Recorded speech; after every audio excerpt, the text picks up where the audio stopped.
recorded live in Jacksonville, Florida. This is Trivia Warfare. More than just a pub quiz, Trivia Warfare is your gateway to a worldwide trivia community. Join your hosts, Jonathan. We just described Ric Flair as Neanderthal Man and Planet of the Apes. Carmela. That would irritate the hell out. I'm like, I just want my groceries. My ice cream is melting. Ben. 4 halogens in that list? Oh my God. You were like, it's not the halogens. I'm like, no, Ben, no. Those damn halogens got me again. Aaron. I haven't started cooking more, but I have started thinking about cooking more, so I've looked at a lot of recipes for things. Mostly cocktails. Zakia. I'm a very happy evil genius. Yeah. And Nick. For all the listeners out there, if you spend enough money, you can be where I am today. And the rest of the Trivia Warfare Army for another week of fun and games. Now here's your host, Jonathan Oakes. Welcome back to another episode of Trivia Warfare. We are the podcast that takes the pub quiz out of the pub and brings it home to you. My name is Carmela, and this is the Pride episode. I'm very excited to be here with you all today. I have some great guests I'm going to introduce you to. First is Ian Morrison. Hey, Ian. Hey, how you doing, Carmela? Good. How are you? Doing pretty well, thanks. This is my first time on the show. Yeah, I'm happy that you're here. Thank you so much. I also have Mary Randazzo with us. Hi, Mary. Hi. How's it going? It's going pretty well. Good. Hey, short and simple. I love it. We also have Jordan Henson with us. Hey, Jordan. Hey. How are you? I'm great. I'm happy to be here. I'm another first timer, and it's kind of surreal hearing the voice that's usually in my car on a road trip, like talking directly to me. Yeah. So I'm trying to get over that a little bit, but I'm thrilled to be here. I'm so happy that you're here today. And last but certainly not least, we have Sutton Stewart with us here today. Hi, Sutton. Hey, Carmela. How are you doing? Happy Pride Month, everybody. Happy Pride. This is our Pride episode, so we're going to have a great time, but I do want to get to know everyone just a little bit better. Ian, we're going to start with you. So just tell us where you're from, what you do, and something interesting about yourself. Like I said, I'm Ian Morrison, pronouns he, they. I'm from Denver, Colorado, and something fun about me is that I have been working on a fan production of the game show Taskmaster that I'm hopefully going to be running at our local furry convention in a couple months. Oh, that sounds awesome. Yeah. That's going to be a great time. It is super fun. Yeah, I'm excited for you for that. Yeah.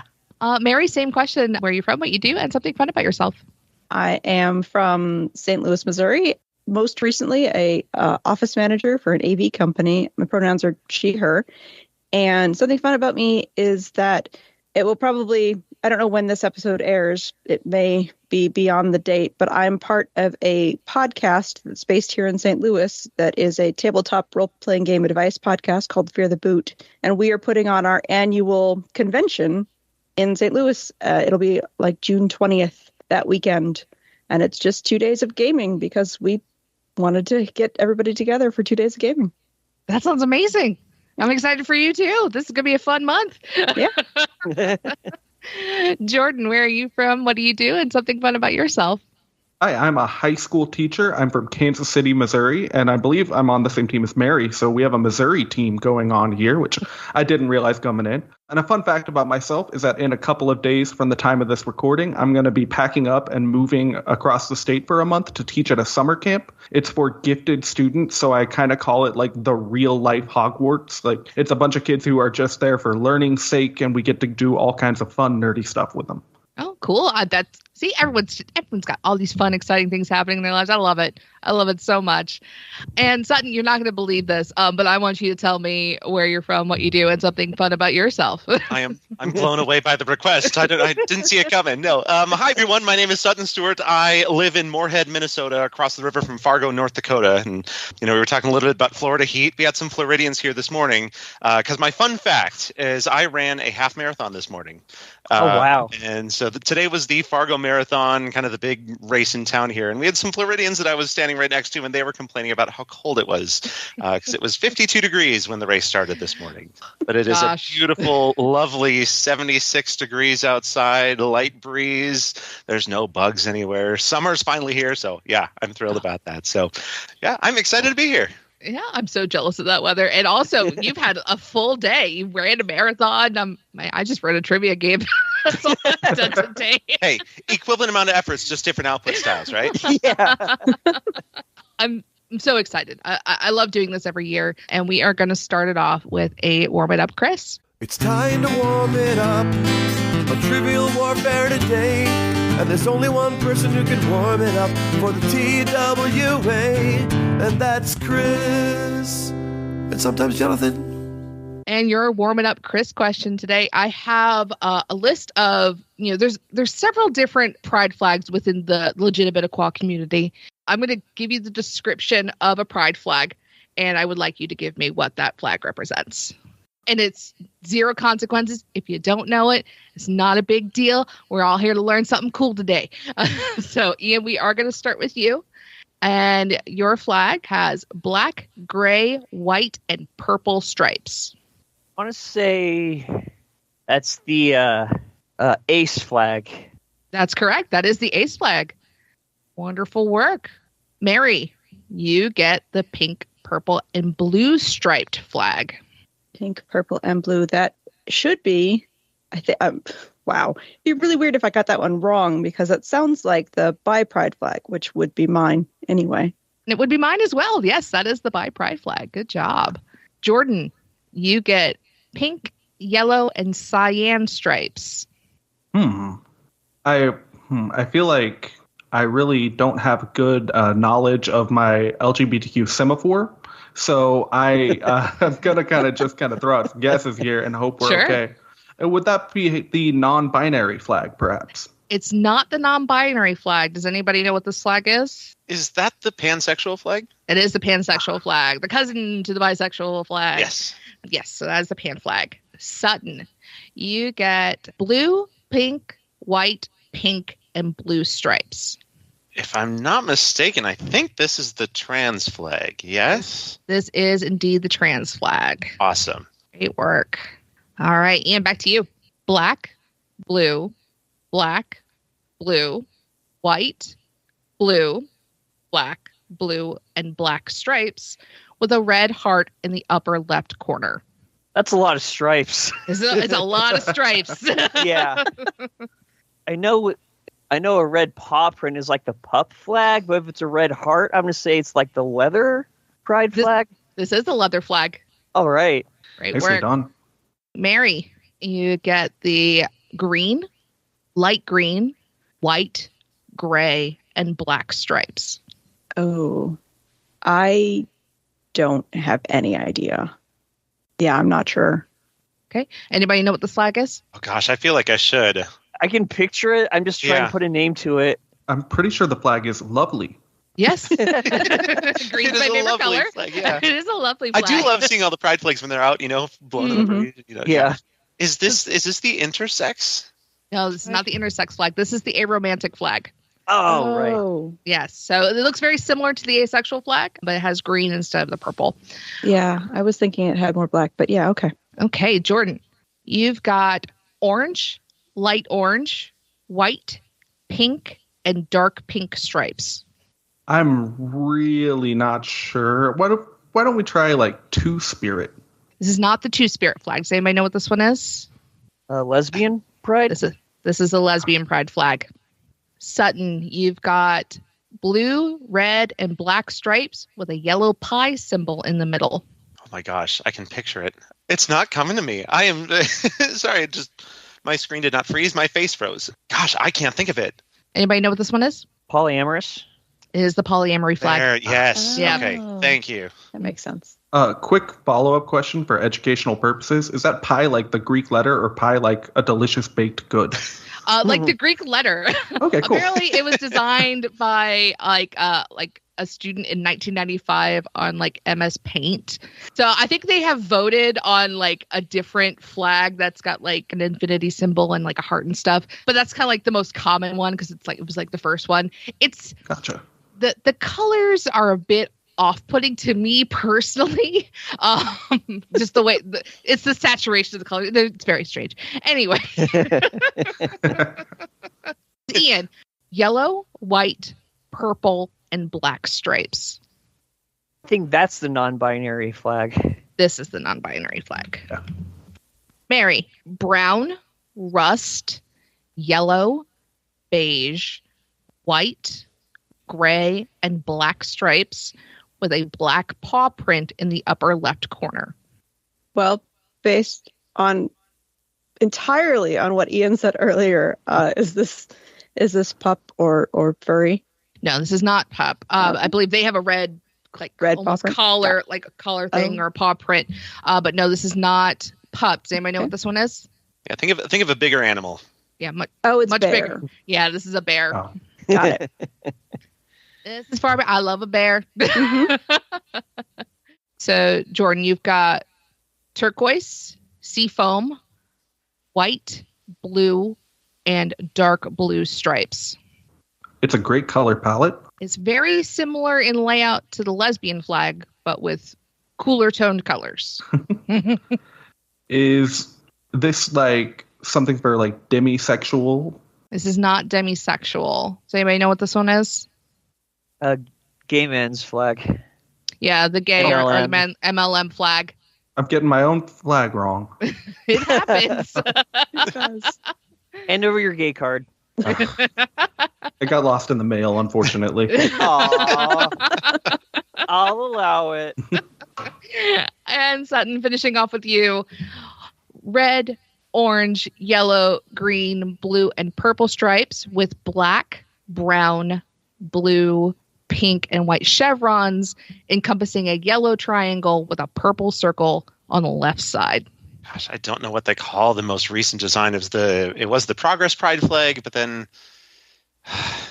is that what it is? Just the Progress Pride flag? It has a little bit of a different name. Progress one is the one without the yellow triangle and the purple circle. Okay, then I don't know the name of the newest design. Does anybody know the name of the newest design? This is the intersex inclusive pride flag because the intersex flag is a yellow flag with a purple circle. Right. Okay. Hey, we learned something. Yes. All right. Well, that is your warm up, Chris. Hopefully you got to learn about some of those flags that you may be seeing over the next month because we're a big, colorful family and we've got all sorts of cool things out there. All right. So today's game is going to be Mary and Jordan versus Ian and Sutton. I am your host today. It is our Pride episode. We try to make this as much of a celebration as possible because it's scary right now, to be honest. It's getting rough out there. So we do like to make this pretty celebratory as much as I can. However, in my experience, if you put, a bunch of queer people in a room, politics will probably come up more than once. So just be aware of that. And, that's what happens when your existence is politicized. But we're here. We're queer. We're going to have a good ass time. And it is time to play the game. Players. Oh, yeah. Y'all know what time it is. This is Mr. Literature himself, cordially inviting you to the game. This is 6 rounds of trivia goodness. 3 questions per round. Every right answer gets you 10 points. In the middle, we'll take a pause for the cause and ask a midpoint question worth up to 20 juicy points. After round 6, you can wager any or all those points you've been building up and take a shot at the final round. It's a series of theme-based questions we call the Gauntlet. It's just that easy, baby. But this game ain't gonna play itself, players. Let's get it on. Your first category in round 1 is just gals being pals. In the 20th century, sapphic women would wear or gift to other women what purple flower? We're going to lock it in. Well, we started naming some flowers. Yeah. And we know it's a purple flower. So violet was one of the flowers that Mary threw out first. So I think that's what we're going to go for. That is the most purple of the purple flowers we started naming, so that's what we got. You guys gonna lock that in? Yeah, we can lock in violet. All right, lock it in violet. Ian and Sutton, what do you have for me? So, two colors immediately came to mind for me. They were lilac and lavender. So then Sutton threw out like violets, iris, and crocus. But we both kind of remembered that lavender was being used in both the names of like LGBTQ plus organizations and in terms like the lavender scare. So we locked it in with lavender. Okay, so we've got violet and lavender, both purple flowers. So I definitely see the logic there. This is actually a reference to some of Sappho's poetry mentioning this flower, as well as in the play that came out, I believe, in the 1920s, La Prisonnière by Edouard Bordet. The woman in the play sends her love interest a bouquet of violets. And so violets became something that Sapphic women would either pin to their collars or would give to other women. So violet is the correct answer here. But lavender was a very good guess. I figured I would either get lavender or violet out of everybody. So yeah, we'll take it. Yeah. All right. Your next category is protesting as an art form. The music video for Take Me to Church by Hozier is a critique of the anti-LGBTQ plus policies of what European country that was set to host an Olympics around the same time as the video's release. Okay. Ready to lock in? Ready. You're locked. Jordan and Mary, you can talk out loud. You got a couple minutes here. My first thought was that he was Irish, but I can't think of any like Irish Olympics from that time. So then we were kind of tossing around the UK and France potentially for Paris and London. But I'm not really sure which of those would be more likely. And I can't remember when bad at Olympic places and times, so that's not helping either. Any other countries that we can think of that hosted recently? Was there a Germany? There very well could have been. I don't think I paid attention to it, but Germany or Spain, maybe? I'm not sure. Yeah. Like other than like general homophobia, I'm not really like tying like a specific protest to any of these places. Correct. Me neither. I don't know. Yeah, most of the protests I can think of recently are French or Spanish, but they're not specifically about, pride-related topics. It's more economic and or racial. I don't know. London would be my best guess for the UK, but I don't have a lot of confidence there. I don't either, but it was in both of our first two thoughts, so I'm okay with going with it, yeah. And Violet paid off, so might as well. It's worth a shot. So I guess we lock in the UK. Yeah. Right. UK. Okay, Ian and Sutton, what do you have for me? We were going back and forth with just naming Olympic hosts. 2012 was London, so UK. Then Sutton mentioned 2014, the Winter Olympics were in Sochi, Russia. And we know Russia being Russia, very anti-LGBT. So we went with Russia. Okay, we've got UK and we've got Russia. Take Me to Church came out in 2013. Apparently, he was a part of a Learned League question yesterday. I found out because my partner was like, "Hey, you helped me get an answer right yesterday," because I'm a big Hozier fan. And the 2014 Winter Olympics was set in Russia, in Sochi. That video was shot as a critique of their anti-LGBTQ plus policies. I actually recently rewatched that video because I went to a Hozier concert this past month, and it feels more relevant now than it did 10 years ago. So it's...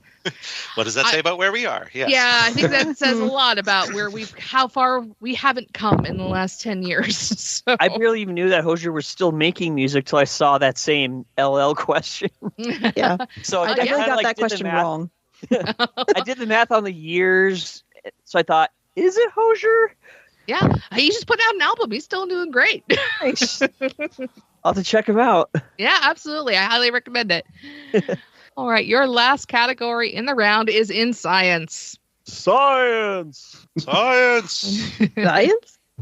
Question is, Dr. Alan Hart, in addition to being one of the first trans men to undergo a gender-affirming surgery in the United States in the early 20th century, was a lead researcher on the diagnosis and treatment of what disease, previously known as consumption, and was a leading cause of death in the U.S. at that time. Yeah, I think we can lock that in. Yeah, we're locked. I don't even know if I need to paste it in there then. It sounds like there's both teams locked in or just one. I go ahead, Ian. I was about to confirm. I had Meows on this. I just wanted to confirm with Sutton first, and then you guys just beat us to it. Do you guys want to 3, 2, 1 this? Do you guys feel? Yeah. I Sure. feel like we could. All right. So I'll count down. 3, 2, 1. Tuberculosis. It is tuberculosis. Relevant because I'm going to go see La Boheme tonight at the opera. Nice. And John Green's been talking about it nonstop for a while. Yeah, because it's still pretty, not necessarily in like the U.S. is still. I mean, it still kills people in the U.S., but worldwide, it causes a high amount of death across the world, and it's fairly preventable. So I know that's been his crusade for the last little while, which is good. I like that he uses his platform for that kind of stuff. Yeah, I teach high school English, and the older the novel gets, the more likely you get a reference to consumption. So having to explain that's not like overeating or something to teenagers is something that comes up.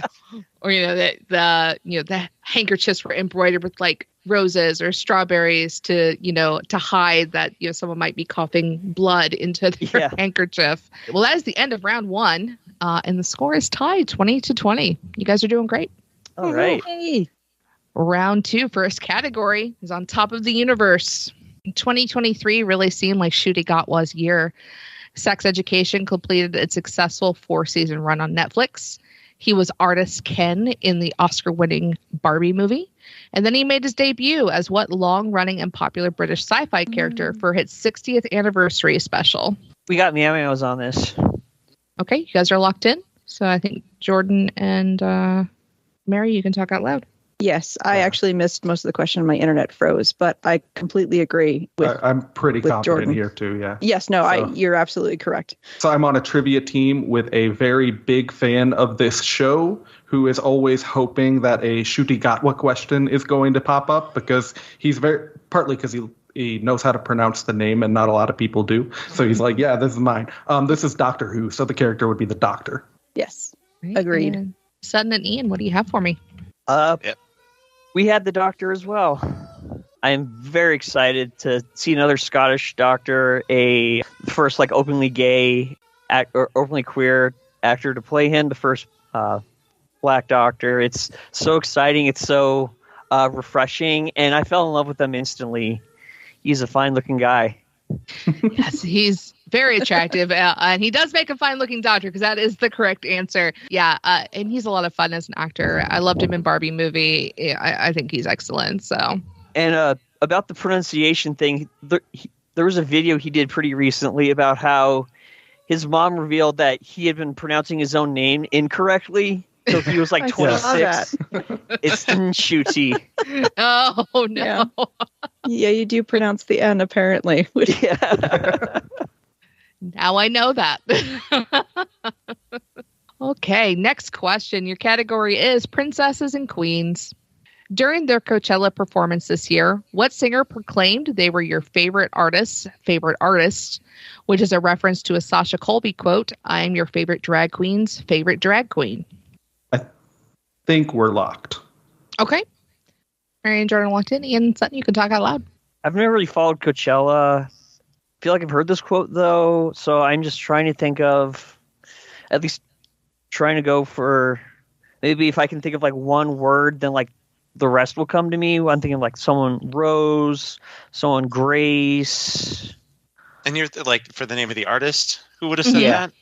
Right. I'm struggling to think back, who were the big things at Coachella? And now I'm getting it mixed up in my mind with South by Southwest because there were other weird things going on there too. I can't remember where it was, but the country singer who decided to play an all gospel set, and everyone didn't like that.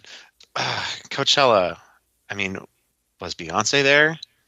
Was she promoting her Cowboy Carter? No, that doesn't sound like something she'd say. I think in the chat you said maybe Grace Potter. I feel like that would be a really obscure artist, though, to pull out.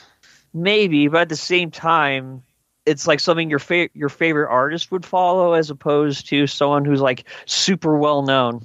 Maybe think about, maybe it's an attitude thing. So who's going to get on stage and have this attitude? I'm your artist's favorite artist. I am the... Not Like, yeah, Florence Welch. yeah, who's going to get out there? And it's not. No, the question doesn't identify gender. So, I mean, it could be a standalone artist, or it could be an artist who's part of a band. I'm not sure, though. I feel like I'm just opening all sorts of possibilities, but not actually, coming to any good ones. So. Right. You're going to have to come to an answer pretty soon, though. Oh, shoot. Billie Eilish, maybe? I can't remember who the big artists were at Coachella this year. Either, but you mentioned Grace Potter, and I think that's probably as good as a guess as anything I could come up with. We're gonna stick. Probably. It still feels weird. I'm thinking like this has to be someone who's got like the stage clout, like a Lady Gaga, to get up there and say like, "Hey," but we're not coming to anything better, so we can go with Grace Potter. Yeah, let's just say Grace Potter. All right, we'll lock in Grace Potter. Grace Potter. Jordan and Mary, what do you got for me?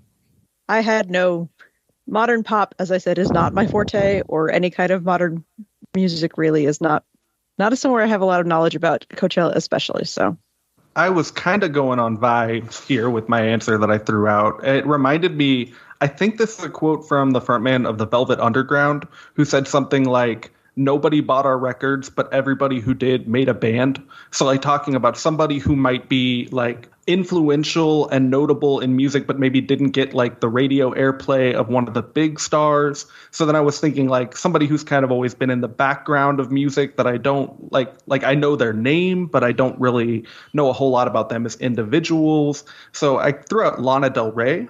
She's definitely a gay icon. She had an album release last year, and I feel like she's got the attitude to kind of say something like that. So we ended up on Lana.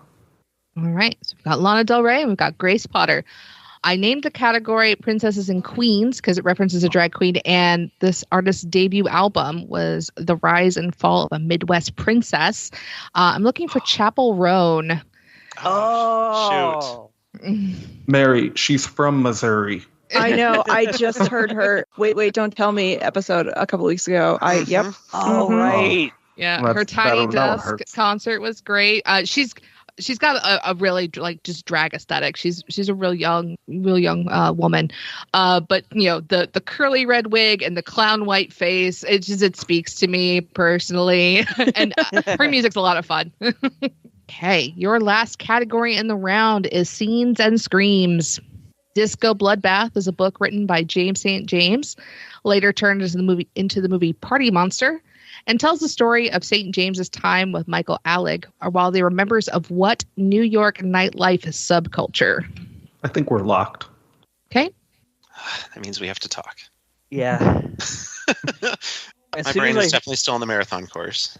As soon as I heard the question, I instantly thought club kids were the scene of like, they weren't so much performers yet at the time, but still known for like being at the party and being like influential on like style and culture. So you had like RuPaul, D-Light, Lady Bunny, etc. Then you threw out, you offer like runway, catwalks, underground. That made me think ballroom with like Vogue and the show Pose. But looking back at the question, Party Monster, that really makes me think more of club kids than like a Vogue or ballroom. Well, so I'm not super familiar with Club Kids. Is that's the name of their group? That's the name that they adopted and were using? Yeah. Okay, so then is that a specific, like, is that the proper noun of a specific group of people who were involved in that more generic ballroom? That doesn't feel the right word, but until we stumble upon the right one, were they, is that a more specific name for the more general kind of ballroom culture? I think they're really close together, and that's what's really tripping me up here. My game logic thinking is If we go generic and if ballroom and if Club Kids is more specific version and Carmela wants us to be more specific, Carmela will tell us to be more specific. If we can submit ballroom as kind of the answer and yeah, let's at least try that. Doesn't hurt to get them more specific if we need to. Okay, and I feel more comfortable with ballroom kind of as a generic term for a subculture rather than a specific group within the subculture. Okay. So let's go with ballroom. Okay. Yeah. All right. All right. We got ballroom. Mary and Jordan, what do you got for me? We also went with ballroom, kind of thinking on similar lines that Ian said. I remember the TV show Pose. I remember that being about ballroom culture. I've also seen like a combined 1 season's worth of Drag Race, and I remember ballroom being referenced there. So I knew it was like some kind of a subculture. I don't know if I know a whole lot of other nightlife subcultures to throw out there. So ballroom is where we landed. Okay. So we got 2 answers of ballroom. All right, James St. James and Michael Alec were in the same scene as people like Suzanne Barsh and Lady Bunny and Lee Bowery. These were the club kids, which is separate from ballroom. These were the club kids. Sorry, I steered you away. So they would have these, like, Suzanne Barsh especially would plan, like, these huge elaborate nights at different clubs. And they were just kind of like, almost like the celebrities that weren't famous for anything other than being at these parties. Amanda Lepore is another club kid. So yeah, that's what I was looking for here, but that's okay. Sorry, round, no big deal. All right. At the end of the second round, it is still tied. It is now 30-30. Your first category in round 3 is as seen on TV.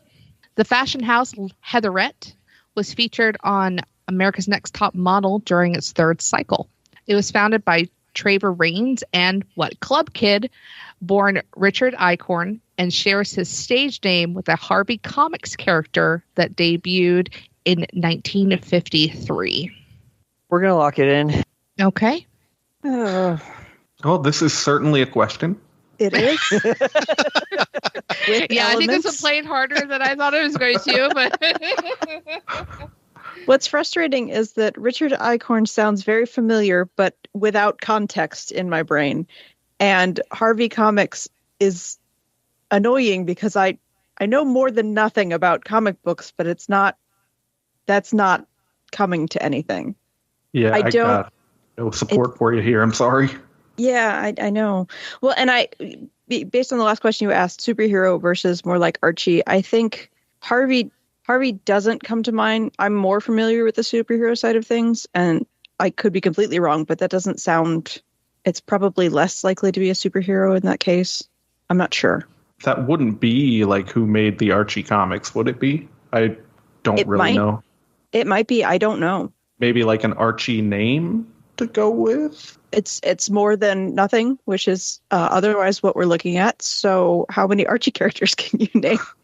I can name like Archie and Jughead and Veronica.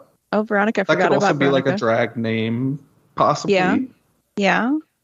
Don't think I got any others. I had stopped at Jughead in that list of 3. So I don't know. We might as well go with Veronica. I can't think of anything more cohesive. I mean, Jughead doesn't sound like a drag name at all. So Veronica. No, yes, I agree. Yeah. Let's just go with Veronica. Yeah, I guess we lock in Veronica. All right, Veronica. Got it. Ian and Sutton, what do you got for me? Well, we're clearly not with it when it comes to the club kids. I'll fully admit that. Yep. And it's been forever since I've watched America's Next Top Model, but one of the only people I can remember who even has a stage name that I remember from that show is Jay Alexander. But I like never even heard of Harvey Comics. I don't even know if that's even like a superhero comic publisher, but we are grasping at such small itty-bitty straws here. Yeah, I was kind of in the same, like, I don't know nothing about comics, but it's just a smidge above that, and Harvey Comics was not ringing a bell with anything, and so just trusting Ian with the Club Kids approach and pulling out, who he knows as stage names. Yeah, Jay Alexander is who we went with. So as I was writing the James St. James question, I was going through lists of Club Kids, and I came upon this person, knew they were familiar from Heatherette. But it's also kind of funny to me because Michael Alig was played by Macaulay Culkin in Party Monster. But he also played a character for Harvey Comics in the early 90s. He played a character named Richie Rich. And Richie Rich is Richard Eichhorn's stage name. Oh, that makes sense. Yeah. Yes, all of that tracks. Yep. There you go. All the puzzle pieces fit together. Yep. Yeah. So I thought that was interesting. That's why. That's fascinating. No, that's great. Your next category is power couples. Molly Ostertag is a cartoonist whose work includes illustrating the webcomic Strong Female Protagonist and working on the Disney cartoon The Owl House. In 2019, she married fellow creator N.D. Stevenson, creator of the shows She-Ra and the Princesses of Power, and what 2015 graphic novel that was adapted into an Oscar-nominated animated movie of the same name, released in June 2023. Carmela, I don't know if this is a reasonable, clarifying question, and maybe you can choose to answer or not, but for that Oscar-nominated, is that Best Animated or just it received a nomination for something? It received a nomination for Best Animated. Okay, thank you. Mm-hmm. What was the title of the round? Power Couples. Okay. All right, folks, we need to get the answers locked in. We'll go ahead and lock in. Okay, Ian and Sutton are going to lock in. Mary and Jordan? Our conversation got to the point where we were like, can we name any graphic novel? Or like, any movie that came out last year. So I'm not too optimistic about our chances on this one. No, I'm not. And I didn't watch the She-Ra remake because the animation style was not a thing that I enjoyed, despite watching all of She-Ra as a child. That was a thing. I don't know. I really can't think of any movies that came out last year. Definitely not animated ones. Give me your best guess. I mean, this is totally wrong, but it's Pride Month. So do you want to go with Be Gay, Do Crime? Sure, let's do it. I love that movie. It's my favorite. Yeah. Documentary, right? Yeah, absolutely. True crime documentary, actually. So you guarantee there's 10 podcasts about it already. I have to make jokes or I'll die. All right, Ian and Sutton, I know there was a lot of conversation in the chat, but it sounded like a reluctant lock-in from y'all. It was a great conversation in the chat, just without any answers. Yeah, my one comment that Carmela was resonating with was, why was March so long ago? I was trying to think back. Okay, Oscar ceremony. Was that this year's ceremony? What were the movies that were nominated? And I couldn't come up with a darn thing. So even though I asked the clarifying question, didn't help one bit. So yeah, we ended up locking in with Spider-Man Across the Spider-Verse. Gotcha. So we got Be Gay, Do Crime, and Across the Spider-Verse. Unfortunately, neither of those answers are correct. Darn, I believed in ours. Although there is some Be Gay, Do Crime themes within this movie, I'm looking for Nimona. Well, Never heard I haven't heard of it, so that is comforting. Well, I wish you luck in finding her. Okay. I'm sure it's great. I just don't know it. Yeah. All right. Well, then you're going to love this next question, which category is Speaking of Nimona. Yay. But really, it's not about Nimona. It's just tangentially about it. In the film, Nimona, Ambrosius Goldenloin, is voiced by what multi-hyphenate talent that recently announced his official departure from the long-running YouTube channel Try Guys? But really, what I'm asking you is, who just left the Try Guys? What a name, Ambrosius Goldenloin. Yeah, it's a lot of that. There's a lot of that in there. Clarifying question, I guess. Sure. By multi-hyphenate, is that referring to the types of jobs that they've done, like singer-songwriter style, or is that referring to their actual name as having hyphens in it?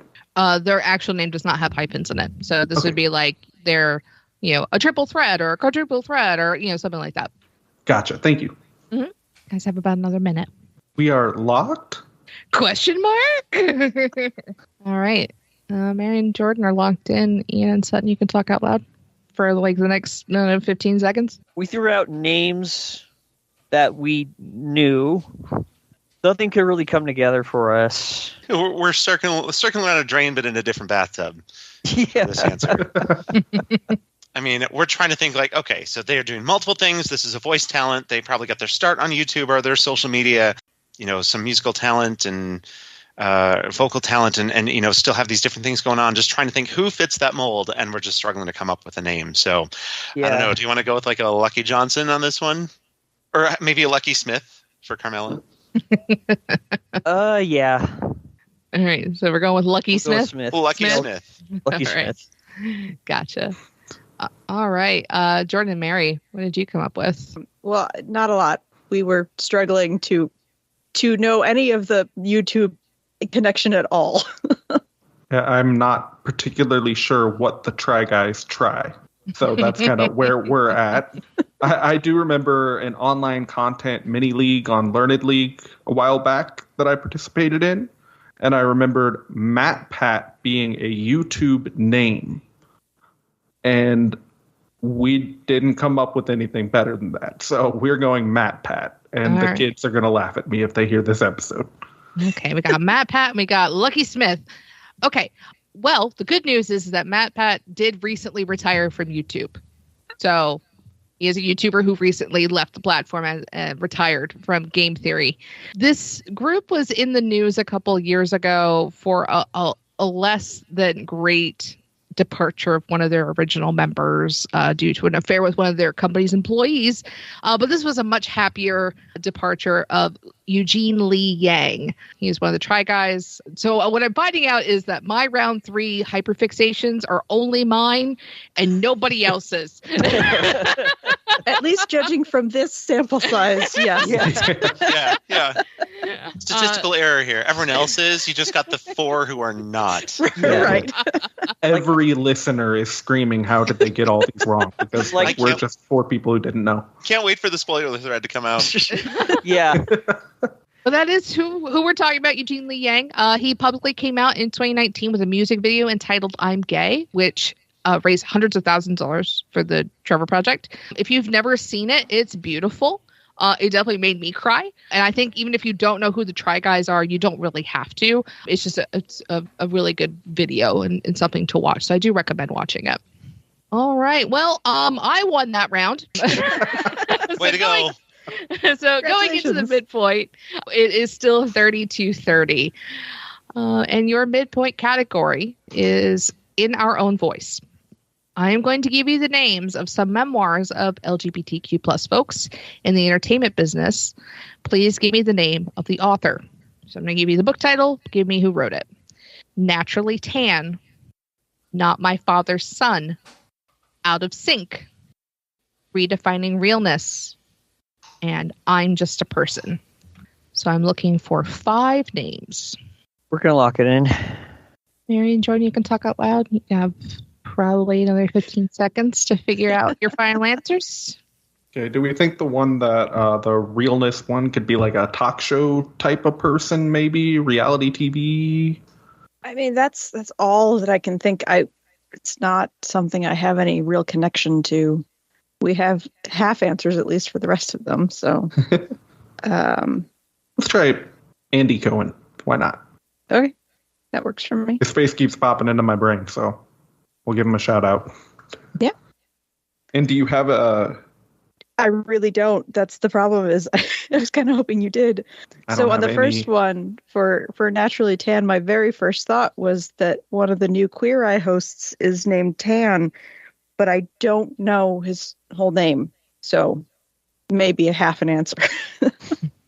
Yeah, and I other than like throwing out a random last name, I don't think I can help you there. We do have Jonathan Van Ness for Not My Father's Son, kind of going on the Queer Eye connection. And I remember Van Ness might be non-binary. I'm not 100% sure what their pronouns are, but I do remember them writing a memoir recently. So that, I mean, it could be that. Out of Sync, we've got Lance Bass. We both, that was the one that we were both like, that's probably this, right? Confident there because in sync. I guess Redefining Realness, we're going Andy Cohen. And I'm Just a Person. We have Jojo Siwa. I don't know if they wrote a book or not, but in the chat you'd said Queer Eye Tan, so that's why I wrote down as your answer. Queer Eye Tan, Jonathan Van Ness, Lance Bass, Andy Cohen, and Jojo Siwa. Okay, Ian and Sutton, what do you got for me? We each had one of these off the bat. It's just the other 3 were just throwing so many things at so many walls, and we don't know what's going to stick. But we're going to at least try. For the first one, Naturally Tan, we said Tan France. Not My Father's Son was probably somebody transgender. We went with Dylan Mulvaney. Out of Sync was my instigate. Lance Bass. Redefining realness. The word realness, I instantly think of drag. And I was trying to think, did RuPaul release like another book recently? And that was the best thing we could have come up with. So we put RuPaul. I'm just a person, really sounds like someone non-binary, or at least gender non-conforming. I know Sarah Ramirez came out as NB a couple of years ago. So we said Sarah Ramirez for the last one. Okay. Tan France, Della Mulvaney, Lance Bass, RuPaul, and Sarah Ramirez. Okay. So here's who we actually have for everybody, because we did have some differing answers. Naturally Tan is Tan France from Queer Eye. I'm inclined to give you guys half credit because you knew who you were talking about. You're like you're like Queer Eye Tan, so I'll give you 2 points for that. That's very generous. Thank you. Happy Pride Month, everybody. And Pride Month, yes. Yay! It's my damn show. Not My Father's Son is actually Alan Cumming, the actor Alan Cumming. It's a book I very much enjoyed. I do recommend it. Out of Sync is probably the kind of the gimme that everybody's like, oh, it's that guy. It's this guy right here, is Lance Bass. I keep him on my desk. Well, that's where he is. This is where he's been. That's Lance Bass. Redefining Realness is an excellent book. I recommend it. This is Janet Mock. She's one of the writers for Pose, director and producer. She had like a groundbreaking deal with Netflix. She's got some shows that she's created for that. And I'm Just a Person is a comedian, podcast host, Tig Notaro, who I would definitely consider gender non-conforming. So that was a good line of logic to go down. I love Tig Notaro. Yeah. I love her podcast too, with Nate Martin and Fortune Feemster, Henson. So at the end of the midpoint, it is 38-36. We're going to ramp up for the next half. We're going to do great. We're going to have a good time. Oh, yeah. So we're a second half team. Yeah, second half. Absolutely. We're coming back in the second half, y'all. I say with confidence in my first episode. Well, I don't know about you all, but I am learning a lot of gay stuff here today. Yes. Me too. Yeah. And it's the best kind of stuff to learn. So it is the best kind of stuff to learn. Yeah. Hey, folks, that's the end of the first half. And before we go on to the second half, I want to let you know that today's show is sponsored by SporkleCon. That's right, August 16th to 18th in downtown Detroit. I and some of your favorite TW hosts will be there in Detroit for SporkleCon. Guys, this is the biggest trivia community event of the year. And I say community because it's not just, hey, we're going to go and we're going to sit in these rooms and play trivia. We're going to hang out. We're going to have a good time. We're going to organize things to do, and we're going to have fun. That's not to say that there's not great trivia, because there is. There's going to be over 50 different events for all skill levels, including a live show of Trivial Warfare. So you want to be there for that. Jeopardy's going to be there. They have Inside Jeopardy Live, and they're going to have exclusive anytime tests for the chance to appear on the show. You're going to have the biggest pub quiz in America, the Battle of the Brains, right there in Detroit. You want to get your team together now. Make sure you have your spot. Make sure you're ready to go. Tickets are starting at $49, and you can get 10% off of your tickets using the code TWA when you go to sporklecon.com to sign up. That's Sporkle, SPORCLE, con, CON.com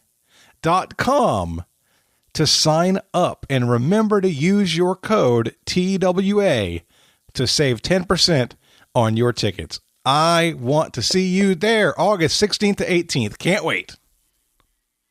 I need to let you know that today's show is also sponsored by BetterHelp. So the year's going by pretty fast, right? It's time to kind of reflect. Time to think a little bit about what's been going on this year, what's going right, what are you proud of this year, and what's something you may still want to accomplish. I'll tell you right now, I'm super proud because I successfully moved. You guys have been hearing about this on the show recently. I got out of my apartment and moved into a home that I am so excited about. But guys, it has been so much work. And in fact, you guys know that Sarah and I have been together for a while. We went to therapy together. We did therapy together for a few months, moving up into the move, just so that we could be ready, just so that we could work through some things and get some things on the table that maybe we weren't able to talk about just on our own. And it was super helpful. And so I want to celebrate that win of moving. And I'm really happy that I've taken the time to prepare for what's coming with all of these changes. You have the opportunity to prepare for what's coming with all of the changes in your life as you think about what's been good this year, as you've been thinking about what you think you should change. You can get help working through some things, clearing the deck.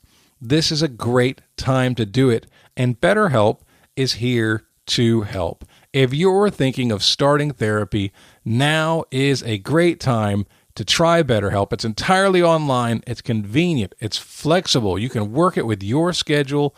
You'll get matched with a licensed therapist, and you can switch if you need to. If that person isn't working out for you, maybe this person will. You can make this work for you. I encourage you to give it a try. Take a moment. Go to betterhelp.com/TWA today to get 10% off of your first month. That's BetterHelp, HELP.com/TWA. All right, let's get on with the second half of today's game. Your first category in round 4 is record breakers. According to Out Magazine, Callie Torres is the longest running LGBTQ plus character in television history, running for 11 seasons on what long running award winning drama series? That's a full on meow meow. Yeah.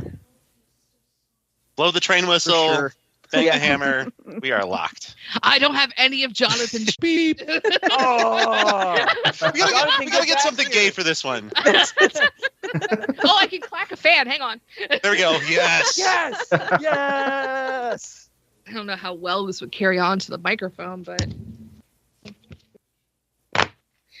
yes. we have clack clacks.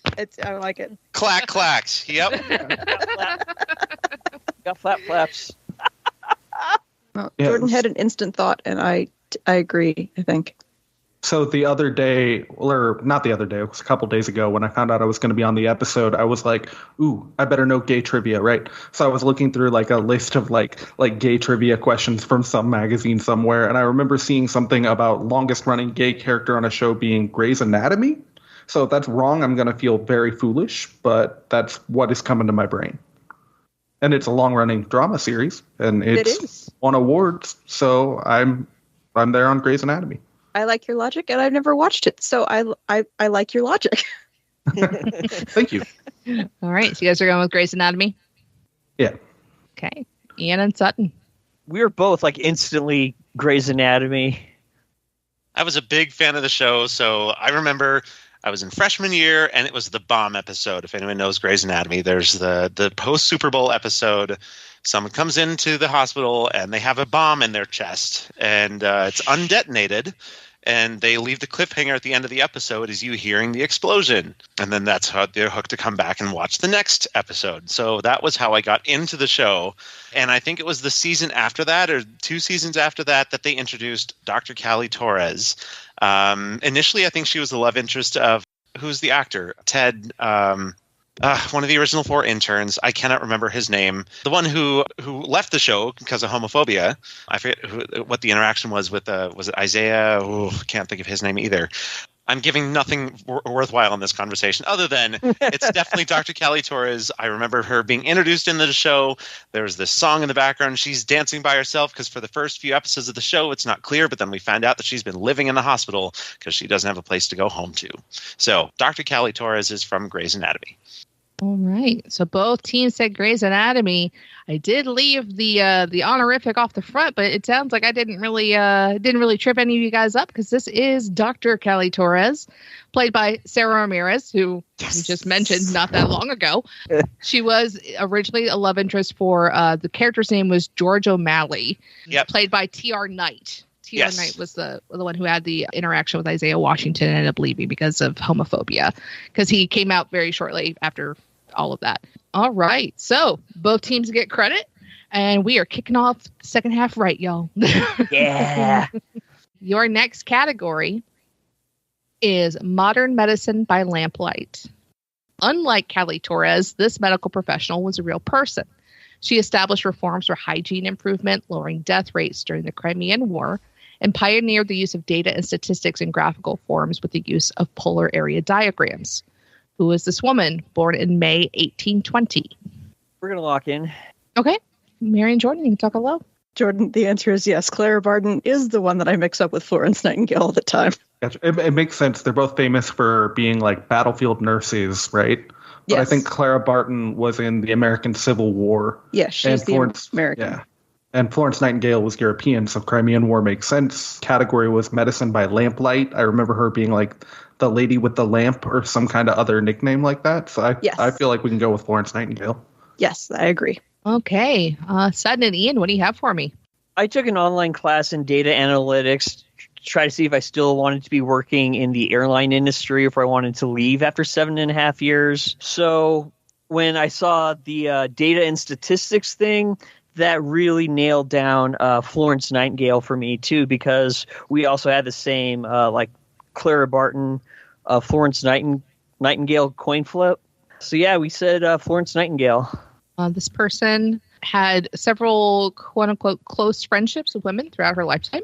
And International Nurses Day is on her birthday every year, which is May 12th. I am looking for Florence Nightingale, the lady with the lantern. Yes. Got some momentum. Let's keep going. The next category is the drama. Harry Brewis, known as H Bomber Guy online, creates video essays that does deep dives on different subjects. In December 2023, he released a video called Plagiarism and YouTube.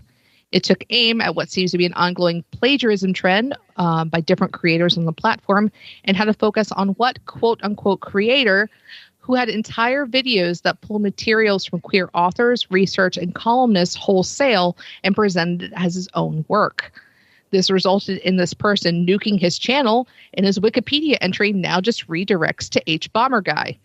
I'm looking for the creator who plagiarized basically everything he ever posted. We're going to lock in. Okay. I have that upturned little at the end. It sounds like we're reluctantly doing it. Yeah. All right, Mary and Jordan. I don't think we have any real knowledge on the subject either. I do love like YouTube video essays, but I was going through the creators that I've liked stuff from, and I was like, Lindsay Ellis, okay, not a man. ContraPoints, not a man, right? And then I was like, oh well, I don't actually know any like male video essay people to These are all pull great from. video essayists, by the way. And shout out. Yeah, I don't watch video essays because I have to all the content I consume has to be like audio only podcasts because I can't direct my attention in two directions at once a lot of the time. So I think right now we're debating between Mary's Chester McCheatington and my Chat G Peterson. And I don't know which of those is funnier, or I know they don't have a prayer of being right, but hey, No. At least we got jokes. I do have jokes. I do like Chat G Peterson. I think we should go with that. Okay, for all my students who have tried to get away with it, Chat G Peterson. I love it. Right. Ian and Sutton.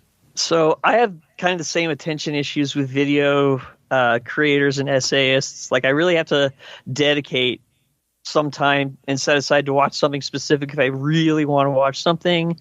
So I was tossing out video essayists left and right, like down the rabbit hole, Todd in the Shadows. I remember that there was I remember seeing this whole scandal kind of break out, but actually listening to this podcast like does things to your brain where you're like, oh my God, I've forgotten like everything I know. It seems That's right. like I was there in the chat, so that was my only contribution to this one. We do say that the microphone drops your IQ about 10 points, and I find it does it to me too. And I've been doing this for almost a decade. So, and I was on Weakest Link a couple years ago, and I got all my questions right on that. So I finally thought of like a specific name instead of just a channel name. We locked in with Bobby Broccoli. Bobby Broccoli and Chad D. Peterson. Love it. You mentioned Todd in the Shadows. Todd in the Shadows actually did have a call out of the same person. So this video, plagiarism in YouTube, it's almost 4 hours. It's a commitment to watch it. But I've watched it and it's excellent. Actually, I've watched a lot of H-Bomber guys' video essays. They're very good, very well researched. He spends a lot of time on them. And this creator, his name is James Somerton. And I use creator in quotes because it turns out that he just kind of plagiarized literally everything he had ever published. And there was a point that I also want to reiterate that H-Bomber Guy made. One of the things that Somerton had plagiarized and put in his video, it got pulled from a magazine that is no longer in print, a queer magazine. It was like a little independent magazine, no longer in print, and is actually next to impossible to find.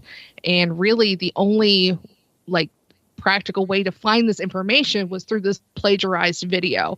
So he's a queer person who's basically erasing another queer creator and making it to where only their content stands. And now, he nuked his whole channel. All those videos are gone. And so there's no real accessible way to find this information anymore. And that sucks. So if you're ever thinking, I know a lot of people listen and work in academia, and they are really, they have a lot of feelings about plagiarism, obviously. But, for everybody else, plagiarism, it's not like, I just cheated on my test or whatever. It does have some real impacts that maybe you didn't think about when it comes to taking someone else's work. So that's why I wanted to mention him, because I think James Somerton is an awful person. To any former or future students who might find me on this podcast, remember, don't cheat, or you might become a trivia question of shame. Yes, absolutely. You absolutely will. But if you do have I did not watch it all at once. I did have to break it in a couple pieces. But it's a fascinating video, especially if you are like me and spend a lot of time watching YouTube. So at the end of round number 4, it is 58-56. Wow. Close game. Still in the lead. Real close game. Mm-hmm. Your first category in round 5 is Love is Real. Who is the Hugo Award finalist whose unique style includes novellas such as Space Raptor Butt Invasion, I Have No Butt and I Must Pound, and absolutely no thoughts of pounding during my fun day with this kind T-Rex because I'm aromantic and asexual, and that's a wonderfully valid way of proving love is real. As well as Camp Damascus and the upcoming Bury Your Gaze. Okay, we're locked in. Maybe talking it out is gonna trick you and trigger something. So pounding and butt and words like that and absurdly long titles make me think of Chuck someone, and I'm trying to remember his last name. It's not Chuck Testa. It's Chuck, not like loaf, Chuck something. Not like Chuck Bass, Chuck. My mind went to a B name, but I don't know if that's right. Like Bevins is what came to mind, but I don't think that's not something rhyming like Chuck Buck or anything. Chuck Blue, Chuck. It's not Chuck Woolery. No. Can you imagine? Oh my God, that would be a scandal. Not Chuck Taylor. Okay, yeah, this is tickling something in the brain, and so maybe. So I was thinking Bevins is the name that came before, but I don't think that's it. So then, Edwards, I'm visualizing the name, and it feels like it's in that those letter shapes, if that makes sense, like that length and those shapes. Yeah, Chuck D. No, Chuck E. Chuck E. Cheese. I'm pretty sure it's Chuck. Yeah, we're halfway there. Yeah, we got the first part. Good luck, Chuck. We are going to have to come to an answer here. Oh, gosh. I don't know. Chuck Blue? Beard? Chuck Beard. Why does that sound like something? Right? Yeah. It kind of fits my Bevins, Edwards. There's a weird, if they had a child, it might be called Beard. Go for it. You want to lock it in? Chuck Beard. Okay. Chuck Beard. Excellent queer vocabulary there. Chuck Beard. Hey, just backdoored our way into it. Mary and Jordan, what do you got for me? We had quite a moment. Sutton came very close to it. We were really hoping that he wouldn't spark something when he said he was being tickled by something, because we both immediately jumped to Chuck Tingle. Oh, these are known as tinglers. I'm looking for Dr. Chuck Tingle. Yep. I actually have heard some of these. Actually, I think I've heard Space Raptor Butt Invasion. He had a podcast for a little while called Pounded the Butt by My Own Podcast. And so it was just people reading his stories out loud, and because they're silly. I mean, the tinglers are pretty silly. Camp Damascus and Barrier Gaze are a bit less silly, but I think he's a fun person. There was a rumor last year that he was actually Chris Pine. And I'm like, I kind of want that to be true. Like, this is actually Chris Pine. But yeah, Chuck Tingle. If you have a chance, just check out one episode of that podcast just to hear one of those stories. The cover art for any of his books. Oh yeah, the cover art. Oh, the best. yeah. Mwah, chef's kiss. They're brilliant. All right, your next category is Turn It Up. Cowboys are frequently secretly fond of each other is a 2024 single off of Orville Peck's upcoming Stampede album. It's a duet between him and what Grammy-winning country legend and activist? All right, I think we'll lock in. Yep. Okay. You locked in right as I think we were about to say we were locked in, so that's fun. All right. We were thinking about, first of all, we didn't know a whole lot about country music between the two of us, not really our lane. We brought up Dolly Parton as like a country legend and activist, but it doesn't sound like Dolly Parton would be on a song called Cowboys Are Frequently Secretly Fond of Each Other. So we ended up with Tyler Childers, who released a gay love song somewhat recently. I think it's called like In Your Love or something of that nature that a lot of people really liked, and it made a lot of news. He also, I believe he did a Black Lives Matter inspired song around 2020, which fits the activist handle. And I know a lot of like alt country fans are into Tyler Childers, so that's where we went. All right, Tyler Childers, Sutton and Ian.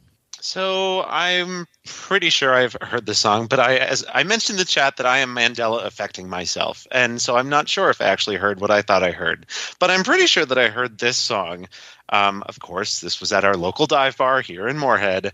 And it's difficult to remember all of the information that was taken in during that experience, but I'm pretty sure it was two male voices. We did bring up Dolly Parton as a contender, but also had the same thought, like, would she be a voice on the track that had this name that said Cowboys? Yeah. So the first thought that I had, and I'm pretty sure that this is what I heard, but I'm ready to get just ridiculed by the friends that I will see at the same bar later on.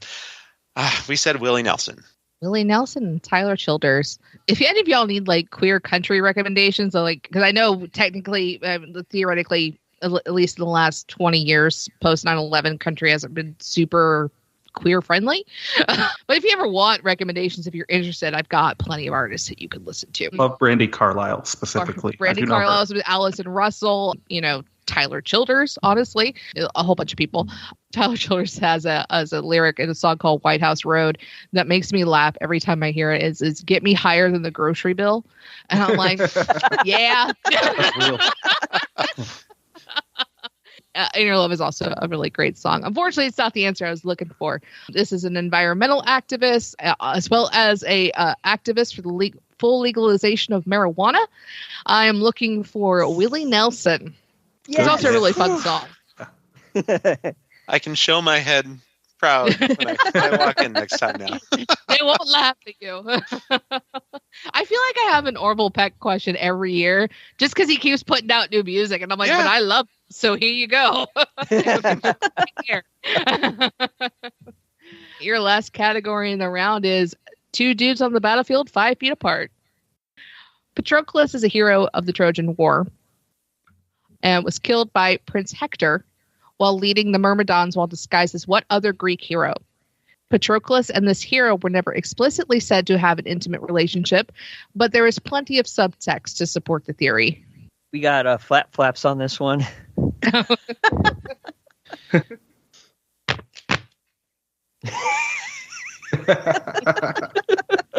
Jonathan's going to love that. Oh, yeah. It's going to be great editing for sure.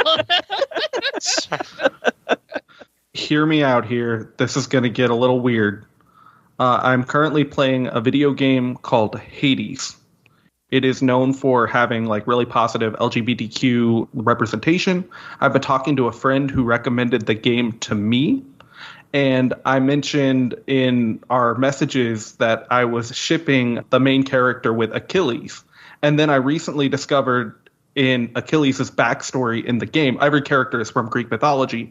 Apparently, I'm about to get a quest where he needs to be reunited with some other person who he was in love with, and he's not happy because that person's not in the underworld. The language is gender neutral. Makes me think this could be Achilles here, but I don't really have like the mythology knowledge there, just like the hints from the video game.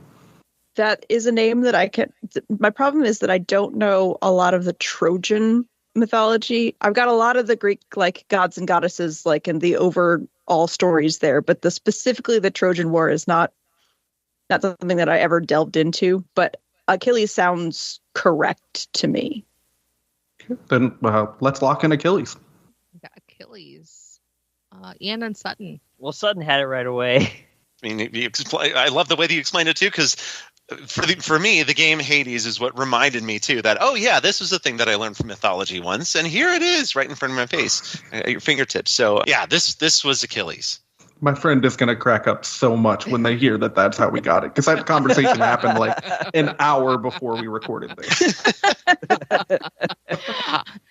Zagreus and Achilles, I'm into that. I'd read that fan fiction. Actually, I probably know someone who's written that fan fiction, honestly. But Achilles is the right answer here. My other idea for the category name other than two dudes on the battlefield was history will say they were best friends. They were roommates. Yeah.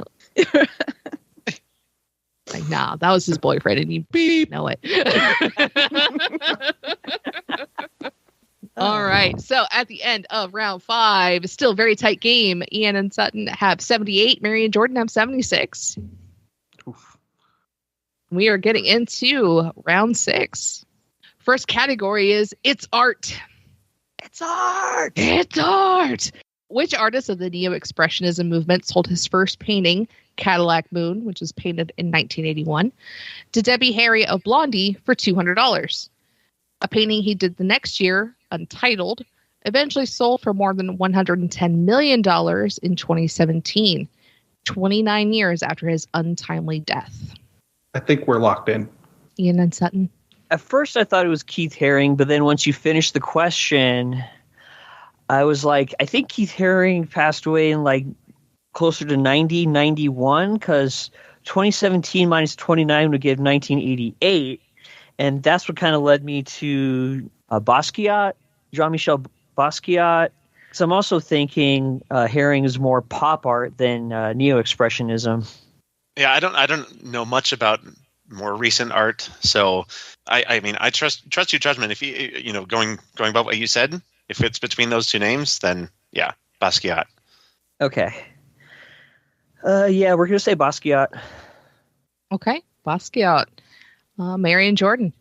Despite the fact that my one and only degree is in fine arts and therefore I had to take a lot of art history, the one thing that I have always been bad at is names and dates. So, like, getting the timelines to work out is not something I'm very good at. But the first thought that both Jordan and I had was Basquiat, so we locked in with Basquiat. I do love the comment that Jordan made, because okay, we're in sync with each other. Shout out Lance, which I appreciate always. But yes, I'm looking for Jean-Michel Basquiat here. So great job, everybody. Okay, your next category is iconic resume. The National Archives refers to this woman as the first LGBTQ plus person in Congress. Serving in the U.S. House of Representatives from 1973 to 1979, This lawyer and politician was the first Southern black woman to be elected to the House, as well as the first black person and indeed the first woman to deliver the keynote at the Democratic National Convention. She was also known for delivering the opening speech at Nixon's impeachment hearing, and she chaired the U.S. Commission on Immigration Reform. She received the Presidential Medal of Freedom from Bill Clinton in 1994. Who am I speaking of? All right, I think we are locked. Okay. All right. Jordan and Mary, you can talk out loud. We have decided we don't know a lot. We have a lot of names, and we don't know a lot about them. It's a problem. We started out with like Geraldine Ferraro and Shirley Chisholm as both being somewhat of the right era, but I don't think either were LGBTQ to my knowledge, which kind of rules them out of contention here. I also just brought up, and I don't know where I'm pulling this name from, but I've been a Quiz Bowl coach for a while, so I have a lot of like names of famous people that kind of live in my brain without much on the index card when they get into the filing cabinet, you know what I mean? I've got Barbara Jordan as a name here too, but that could just be because I am also a Jordan, and I don't like the name registered for that reason. I was like, hey, another Jordan walking around. Don't really know much about her career though. It's a name that I recognize, but again, I have a sister named Barbara, so I'm not sure if that's the connection or not. But I mean, of the names we've thrown out, it's the other two are less likely, I feel. So yeah, I feel like I would know if like I had read something like they were gay because I already know a bunch of info about them. So it would have nested in really well. Yeah. So I say we go with Barbara Jordan.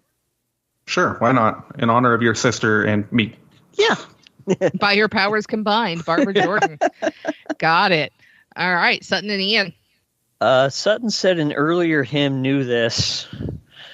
I did, yeah. So there was this computer software, like back when CD-ROMs were a thing. Was it Microsoft Encarta? I think it was what it was, like the virtual encyclopedia. The Encarta dictionary. In dictionary. Yes, it had all the different pieces with it. Yeah, so there's this one part that I remember. It's a U.S. history bit, and it was all it had interactive. So it had the articles in it, had video clips, had audio clips, and there's this one particular clip of I think who it's this person making that introduction in the House of Representatives at that hearing, and I was trying to pick out what is the name that I hear her saying. What is the name that she's saying? And the name that I heard her saying in my head was Barbara Jordan. So Barbara Jordan is the name that we locked in with too. Okay, Barbara Jordan was said by both teams already on this impressive list that I've already read out to you. She was also the first black person to be elected to the Texas State Senate post-Reconstruction in the early 70s. This happened in the early 70s. So the state Senate had gone 100 years without, ever electing a black person until Barbara Jordan came along. And so both teams got that correct.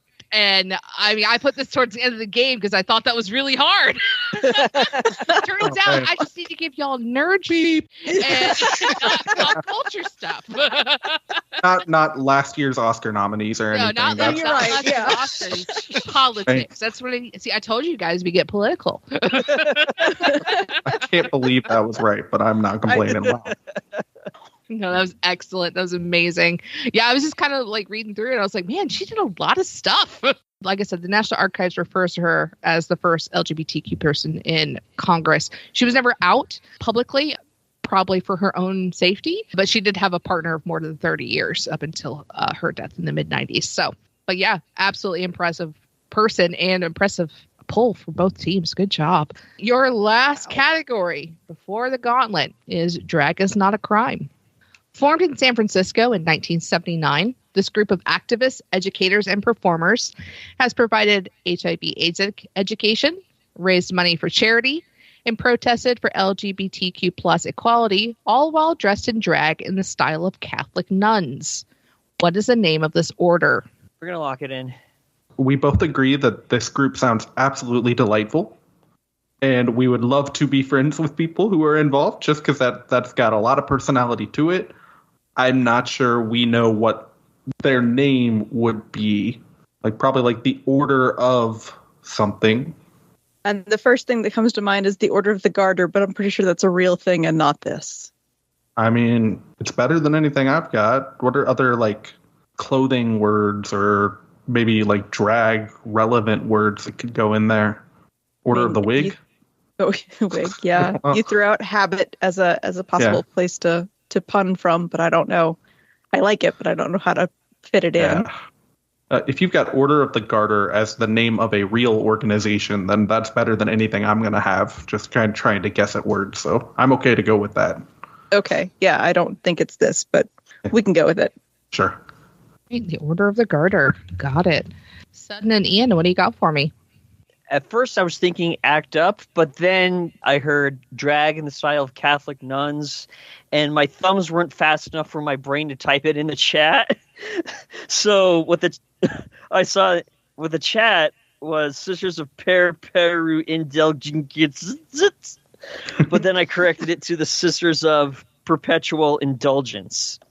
A Perpetual Indulgence. All right. I am looking for the Sisters of Perpetual Indulgence. Yes! Very good. On. Yes! Yeah, they dress up in, a very campy, traditional Catholic robes are very campy in their own way. And I say this as a lapsed Catholic. But, it's to the extreme. And they're usually at, definitely when the marriage equality protests are going on, they were usually out there on the front lines. One such Sister Florence Nightmare RN, was an actual registered nurse. His name was Bobby Campbell, and he was on the cover of Newsweek with his partner in the 80s. And he was an AIDS educator, and he was actually one of the first person to publicly come out with having the disease. So they do drag, a lot of drag is protest in its own way anyway. But yeah, if you've never seen the Order or checked out any of their stuff, I highly recommend it. They're a very fascinating group of people, and they really do have a whole ritual for how you get inducted into the Order. So I want there to be a remake of Sister Act, but make it about this group. Yeah, I would love that. Yes, so much. We need that. I would absolutely love that. So at the end of round 6, we do have some separation. Ian and Sutton have 108. Mary and Jordan have 96. It's still a very close game. And going into the gauntlet, your category is We Stay Queer All Year, baby. So our bet is locked in. Okay. Yeah, our wager's locked in. All right, your category. We Stay Queer All Year, baby. Your first question. Pride Month was first recognized as Gay and Lesbian Month by what U.S. president? We'll lock in our answer. Yep. Okay. Our answer is locked in. Your next question. Who was the RuPaul's Drag Race contestant, originally from Jacksonville, Florida, that was eliminated after losing a lip sync to Maddie Morphosis in season 14? Her name is alliterative and shares her last name with a savory dish from Louisiana. I know not everyone watches Drag Race. I understand. We're going to lock this one in. All right. I knew my lack of Drag Race knowledge would come back to bite me at some point here. I only You're watched not a the bad first gay. 3 seasons. Oh, no. Our answer is locked in. Your last question in the gauntlet. Bisexual Health Awareness Month is to highlight and raise awareness of the disparity in the health of folks that identify as bisexual, who have a higher rate of eating disorders, cancer, mood disorders, and other conditions when compared to their peers. It occurs during the same month that contains the Trans Day of Visibility, which occurs on the 31st day of what month? And we are locked in. Okay. So our answer is locked in. Okay. First question. Pride Month was first recognized as Gay and Lesbian Month by what U.S. president? Mary and Jordan, what you got for me? We landed on Bill Clinton because 90s seemed like the right era for that kind of thing. It would have had a more updated language if it were more recent, and I don't think it would be later than that. All right, Bill Clinton. Ian and Sutton, what did you answer? We also said Clinton. Okay.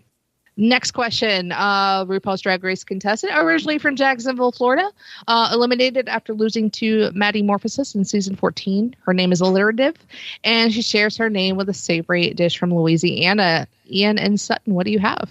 June Jambalaya. June Jambalaya. Okay. Mary and Jordan, what do you have?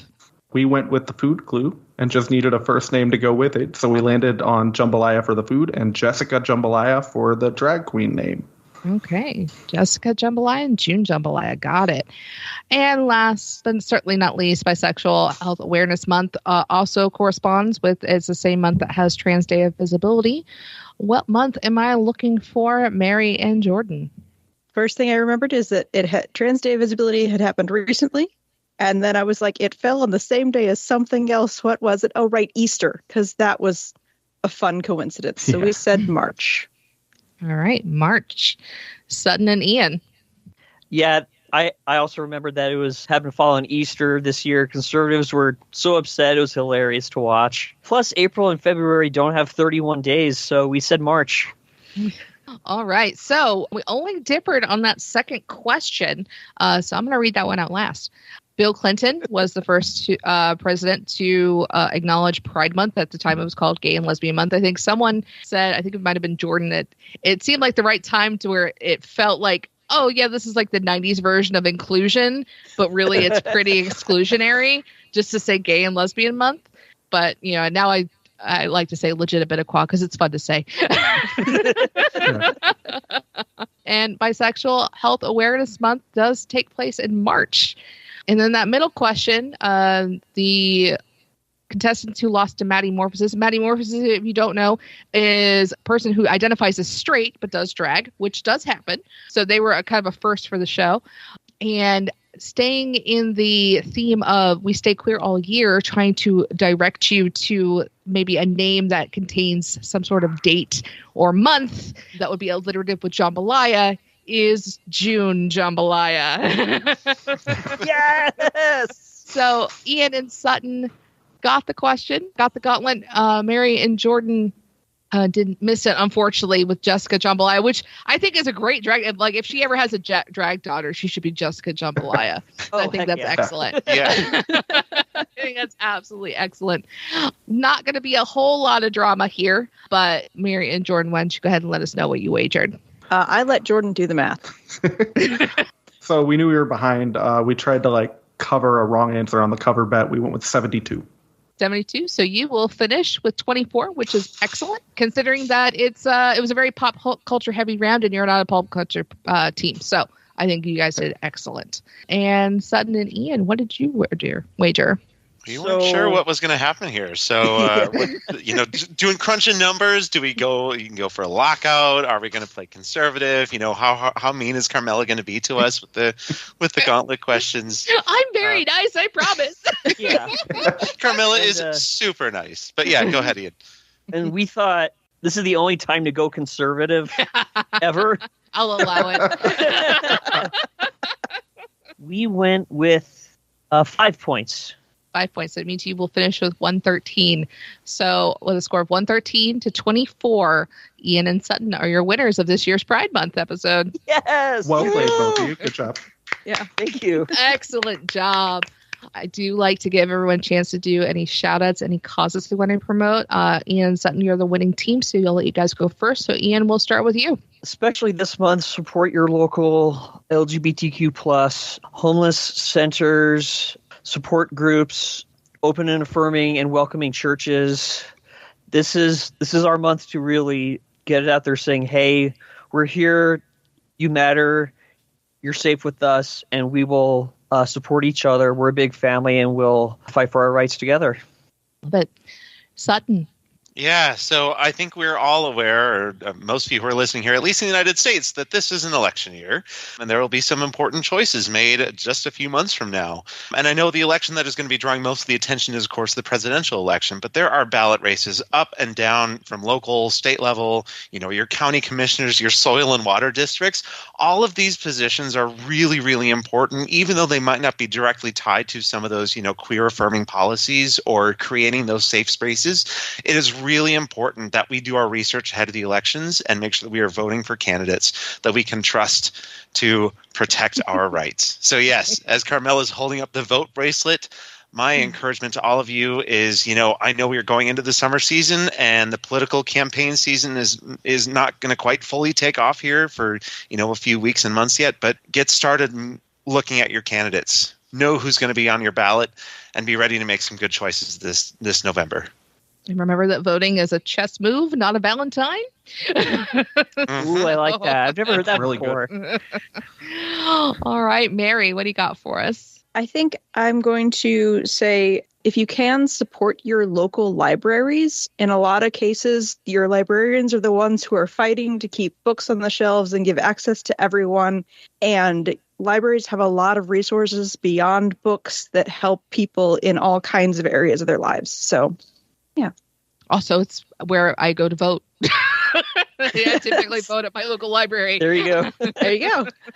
Last but not least, Jordan. First of all, I just want to say thank you for having me on. This has been kind of a dream of mine for a long time, and this was a ton of fun to film today or record today. So thank you for that. But as far as my shout out, I want to kind of piggyback off of what both Sutton and Mary said. When the news gets heated, it can be really, really hard for younger people who might still be in the closet to kind of process through. Visible allyship can make a world of a difference for those kids. And of course, let kids read books. Absolutely. This is one of my favorite episodes to do every single year. I always have a ton of fun, and I always love hanging out with people that I don't always get to see or hang out with. I hope I'll see some of you guys in Denver. I know I'll probably see Ian since you live there. Yep. So you don't have an excuse. But no, thank you all for being here with me today. And for everyone else out there, if this is your first Pride, if this is your 10th Pride, if you're not comfortable coming out for various reasons, I understand. But please know, I know it's scary right now, and it's a lot to go through. But know that you do have someone out there that loves you. I love you, and I genuinely mean that. You know, it's really easy to feel alone, but you're not alone. I promise you. And thank you for joining me today. So for Ian, for Mary, for Jordan, and for Sutton, my name is Carmela, and this has been another episode of Trivial Warfare, where it's not just trivia, it's Pride Month, baby. Woo! Yes. See you, everybody. Thanks for listening to Trivial Warfare. Be sure to check out the revamped TrivialWarfare.com as your one-stop shop to submit questions, join the community, and get access to over 150 archived episodes. Warm It Up was written and performed by Matthew Stevens. This episode was edited and produced by me, Joel Sharpton. For help with your podcast, visit ProPodcastingServices.com.